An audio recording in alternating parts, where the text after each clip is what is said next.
Napatay ang isang lalaki dahil sa pumamaril sa Rodriguez Rizal. Nagugat yan sa gitgitan sa kalsada na nauwi muna sa habulan at paluan bago ang pagpatay. Ang nahulikam na krimen sa pagtutok ni Rafi Tima. Maghahatid sa eskwelahan ang may-ari ng dashcam video ng makunan ito. Bumunot ng baril ang isa sa dalawang lalaking nasa harap ng kanyang sasakyan at pinaputukan ang lalaking sumusugod bit-bit ang isang tubo. Bagamat tinamaan na, nahampas pa ng biktima ang gunman. Maya-maya, tumayo ang gunman at tumakbo sa likod ng sasakyan. Natulala ako. Ang sabi ko sa mga bata, yuko, pati ako napayuko. Bagamat natakot sa nasaksihan, nagdesisyon daw siyang i-upload ang video para makatulong sa investigasyon. Mabuti na lang daw at hindi na nakita ng kanyang mga anak ang nabaril na biktima na idineklarang dead on arrival sa ospital. Ang asawa at anak-anak ng biktima na kinilalang si Toto Garcia, labis ang dalamhati sa nangyari. Nagsimula daw ang insidente sa gitgitan sa kalsada. Mabigyan naman ng hustisya yung asawa ko.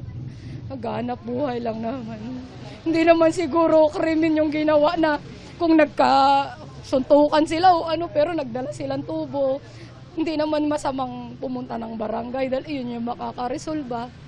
Ang binabanggit ng misis ng biktima, nakuna ng CCTV wala pang isang oras bago mangyari ang insidente.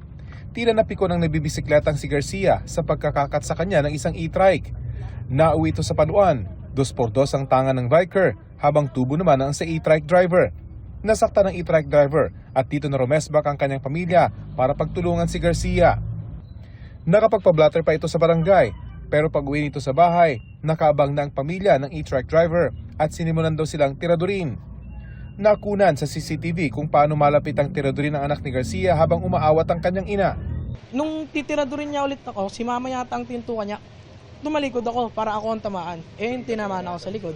Depensa ng tatay ng suspect sa paninerador ng anak, nasaktan daw kasi ang kapatid nilang e-trike driver ng tamaan ng 2x2 kaya kinumpronta nila ang biker.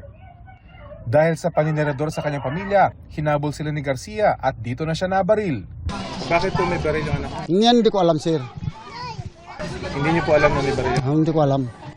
Nakikipagtulungan naman daw sila sa mga investigador para sumuko ang anak na bumaril sa biktima. Ang Montalban Police tumanggi muna magbigay ng pahayag habang gumugulong ang investigasyon.